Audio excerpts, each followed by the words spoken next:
එක් එක් ත්‍රිකෝණය සඳහා x ඇසුරෙන් සරල සමීකරණයක් උන්නගා. මෙන්න එතකොට අභ්‍යාසය දෙකේ A කොටසේ පළවෙනි ගාන.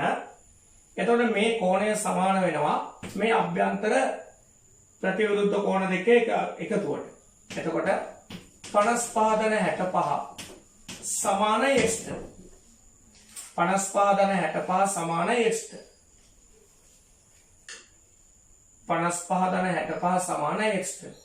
5 5 10 බිංදුව ඉතුරු 1 5 1 6යි 6යි 6යි 12යි. එහෙනම් මෙතෙන් තේනෝ ශාන් 120යි. ඒක විස්තරාම දැම්මා. දෙවෙනි එකට ශාන්කේ දෙවෙනි එකේ රූප සටහන මේ විදියට තියෙන්නේ මෙන්න. මෙතන 30යි මෙතන 95යි නතුප මෙතන පුතා x මෙතන x පැහැදිලිව බලන්න. එතකොට මෙතන ප්‍රබෝධ මේ බාහිර කෝණය x මේ අභ්‍යන්තර කෝණ දෙක එකතුවට සමාන වෙනවා. එතකොට සකිත්වා මේ දෙකේ එකතුව මේකට සමාන වෙනවා. මේ තියෙන බාහිර කෝණය සංජීවනයේ දුව x සමාන වෙනවා 95/30ට. ඕනනම් සුළු කරලා දානවා 5.5යි 9යි 3යි 12 125. තුන්වෙනි ගාන ඒ දැන් මේකෙදි ඔබට මේ පෙන්වන්නේ බාහිර කෝණය එන විදි. අර මං කිව්වේ කොයි පැත්තෙන් බාහිර කෝණය දුන්නත් ඔයාලට පුළුවන් වෙන්න ඕනේ බාහිර කෝණය හඳුනා ගන්න. එතකොට හදන්න මෙතන මේක 15යි මේක 75යි. එතන මෙතන බාහිර කෝණය x නම් මේ බාහිර කෝණය සමාන වෙනවා 15/75. 5යි 5යි 10යි ඉතුරු 1 7යි 1යි 8යි 1යි 9යි. x කියන්නේ කීයද? 90. x කියන්නේ 90යි. හතරවෙනි ගාන. එතන බලා ගන්න. මම මේ පැටවුන්ගෙන් අහනවා මගේ වේගය වැඩිද? වේගය වැඩි නම් ඔයා පැන්සලක් පාවිච්චි කරන්න. පස්සේ පිළිවෙලට මලකේ ලියන්න මේවා. හරි නේද? වේගය වැඩි නම් පැන්සලක් පාවිච්චි කරන්න දුක. එතකොට ඊළඟට මෙන්න බාහිර කෝණය බොන එක මේක 110යි පුතේ. එතකොට මෙතන x කෝණේ මොන්න 50. ඔන්න පොඩ්ඩක් වෙනසක් තියෙනවා. ඔන්න බාහිර කෝණය මේ ස්ථාන තුනේදීම දැනන් හිටියේ නැහැ. ඒවා අඥාත රාශියෙන් හැටියට x කියලා දුන්න තක්ෂලා දුවේ. දැන් මෙතෙන්දී දැන් මොකද වෙන්නේ?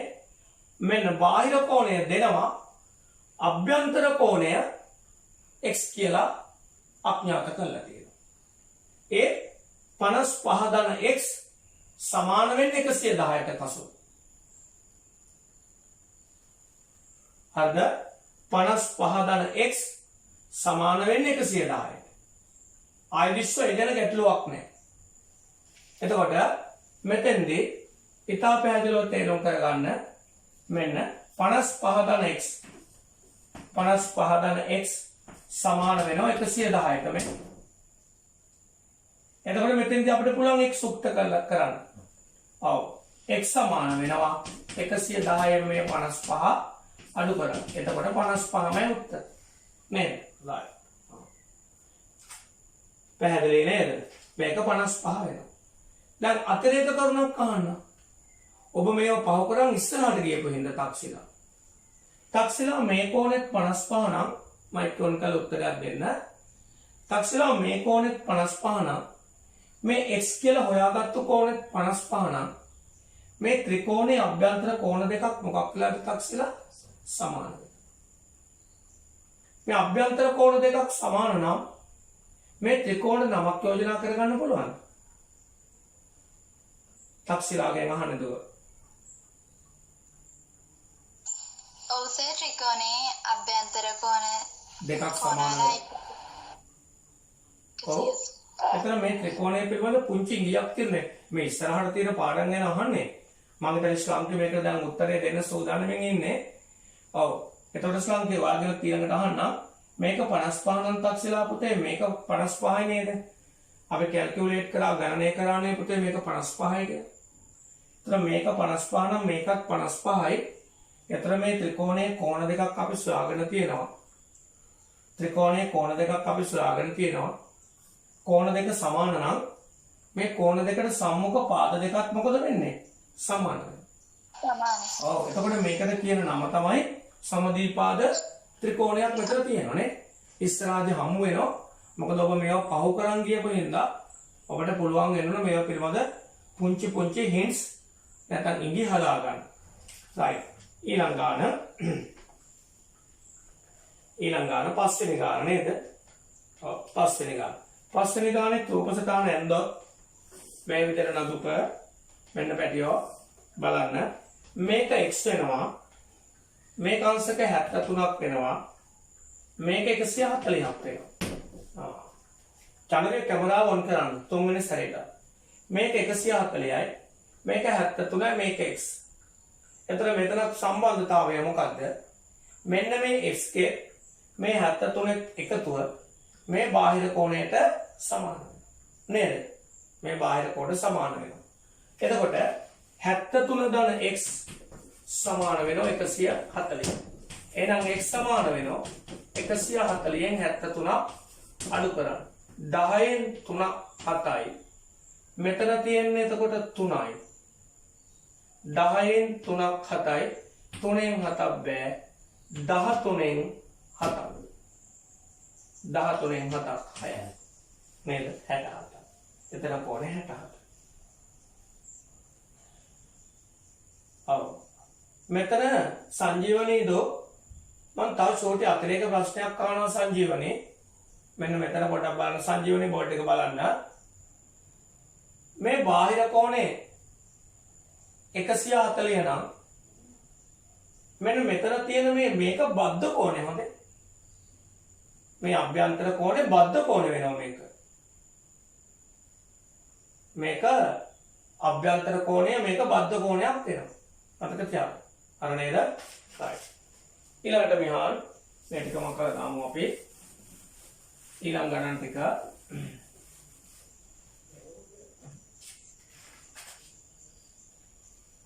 ඒ අපි හැදුවේ කීවෙනි ගානද? මේ හැදුවේ පස්වෙනි ගාන නේද? හයවෙනි ගාන මේ විදිහට හයවෙනි ගාන මෙහෙම එනවා. මෙන්න බාහිර කෝණය මෙතනින් සෑදෙනවා 150යි. මෙතන x මෙතන 100යි. බලන්න 100යි. එතකොට මෙතන x හොයාගන්න. x ධන 100 සමාන 150ට. ටක් දාලා හදාගන්න නදුප. ඔව්. x ධන 100 සමාන 150යි. එහෙනම් x සමාන 150න් 100ක් ගියාම 50. right. මේකේ b කොටසේ කියලා තියෙනවා ඉහත ගොඩනගන ලද සමීකරණ විසඳා එක් ත්‍රිකෝණයේ x යගේ සන අපි ඒක හෙව්වනේ. ඒක ප්‍රශ්නයක් නෑ එතකොට. අපි ඒවලේ මේක විසඳලා තියෙන්නේ. දැන් අභ්‍යාසය 3. දැන් ඇත්තටම මගේ පන්ති ඇත්තටම මේ දක්ෂ පැටවු ටිකට මේවා ගොඩක් සරලයි. නමුත් මම මේ දක්ෂ පැටවු ටික අතිදක්ෂයෙක් කරන තමයි මම මේ බිංදුව ඉඳලා යන්නේ. ඔයා දන්නවා සතපුම් දහස් ගණනක් දිග ගමනක් ආරම්භ කරන්නේ පළවෙනි පඩියේ පළවෙනි පියවරේ. ඉතින් පළවෙනි පියවර බොහොම සරලයි. ඒ නිසා සරල තැනින් පටන් අරන් දිග ගමනක් යන්න හැටි. ඒ නිසා මේවා ලේසි කියලා අතපසු කරන්න එපා. දැන් තියරි දෙකක් පසු කරමින් යනවා. එක ත්‍රිකෝණයක අභ්‍යන්තර කෝණ තුනේ VGI 180යි. දෙක පාදයක් දික් කිරීමෙන් සෑදෙන බාහිර කෝණය එහි අභ්‍යන්තර ප්‍රතිවිරුද්ධ කෝණ දෙකේ එකතුවට මොකද වෙන්නේ කතා කරන්න සමාන වෙනවා. ඒක පහු කරන් යන්නේ. අභ්‍යාසය 3 ඊළඟට තියෙනවා I x හොයන්න තියෙනවා. නෑ. අභ්‍යාසය 3 1 2 3 ගණන් අපිට x හොයන්න තියෙන්නේ. අපි ටක් ගාලා එකත් කරලා දාමු අභ්‍යාසය 3 පළවෙනි ගාන. අභ්‍යාසය 3 අංක 1 පළවෙනි ගාන. සියලුම ගණන් හදාගෙන යන ඉස්සරහට. එතකොට මෙන්න මේ පැත්ත මේක අංශක 73යි මේක අංශක 57යි මෙතන x. එතකොට සාමාන්‍ය ක්‍රම විතර පොඩි පින්ටින් අඩුවක් තියෙනවා. ඒක සමහර ළමයි වෙන ඉලක්කමක් ගත්තත් ප්‍රශ්නයක් නැහැ. තියරි 1යි 52ද කමක් නැහැ. සමහර 52ලු මම කත්ත 57 කියලා. එතකොට මේ ටික එකතු වෙනවා. 57 ධන 73 සමාන 180. ඒක වල සුළු කරගන්න පුළුවන්.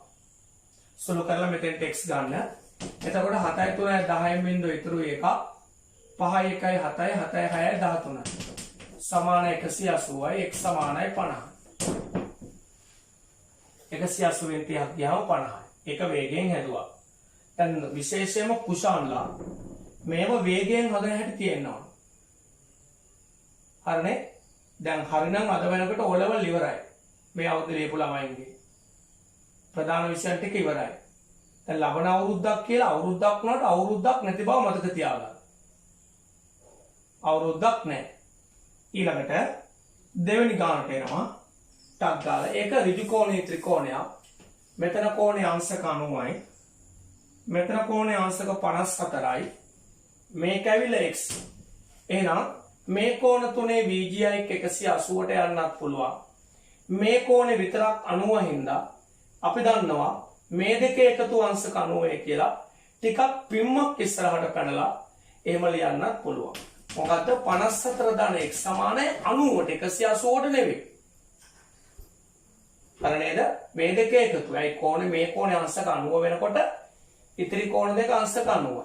එහෙනම් x සමානයි 90න් අඩු කරන 54 10න් 4ක් 6යි 9න් 5ක් 4. එතකොට එතෙන් දෙනවා 46යි. ඊළඟ එක බලන්න. ඊළඟ ගන්න. එතකොට මෙන්න මේ විදියට මෙතන කෝණේ අංශක 90යි බලන්න. මේක සමදීපාදේ කියලා පෙන්නලා තියෙනවා. මේ කෝණේ විතරක් x කියලා දීලා තියෙනවා. ඔන්න මෙතන නොකියපු රහසක් එනවා දැන්. මෙතන ඍජු කෝණී ත්‍රිකෝණයක්. මේ කෝණේ අංශක 90 වෙනකොට ඉතිරි කෝණ දෙක අනිවාර්යයෙන්ම අංශක 90ක් වෙනවා. ඒක පැහැදිලි නේ ඔයාලට? ඒක පැහැදිලි. මේ කෝණ දෙක අංශක 90ක් වෙනවා. නමුත් මෙතෙන්දි මෙන්න මෙහෙම දෙයක් වෙනවා. මෙතෙන්දි මෙහෙම දෙයක් වෙනවා. මොකද්ද වෙන දේ? හිමාශා මෙතෙන්දි වෙන දේ මේක සමදීපාද හින්දා පාද දෙක සමාන වෙනකොට පාද දෙකට සම්මුඛ කෝණ දෙකත් මොකද වෙන්නේ? සමාන වෙනවා. පාද දෙකට සම්මුඛ කෝණ දෙකත් මොකද වෙන්නේ? සමාන. ඒතර මේ කෝණ x නම් මේ කෝණෙත් මොකක් වෙනවද? x වෙනවා. එහෙනම් අනිවාර්යයෙන් එතන තියරියක් තියෙනවා. හරි නේද? මෙතන x පෙන්නලා නැහැ.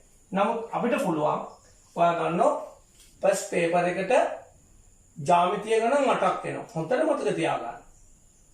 ඔයාගේ පළවෙනි පත්‍රයට කැටි ප්‍රශ්න 25 ප්‍රශ්න 8ක් ජ්‍යාමිතිය. සාමාන්‍යයෙන් 3න් එකක් ජ්‍යාමිතිය. එතකොට කැටි ප්‍රශ්න පත්‍රයනේ. නේද? 8 වරක් 3 24යිනේ. නේද? කැටි ප්‍රශ්න 25න් 8ක්. එතකොට ප්‍රබෝධ එහෙනම් මෙතන 2x සමාන වෙනවා 90ට. ඇයි මේ 90 හින්දා මේ දෙන්න 2x. එහෙනම් තාමර x සමානයි 45. right. ඊළඟ කැලේ. ඒ පිටු අංක 4. ඊළඟට පිටු අංක 5. පිටු අංක 5. ඉක්මන් කරන්න. පිටු අංක 5. පිටු අංක 5.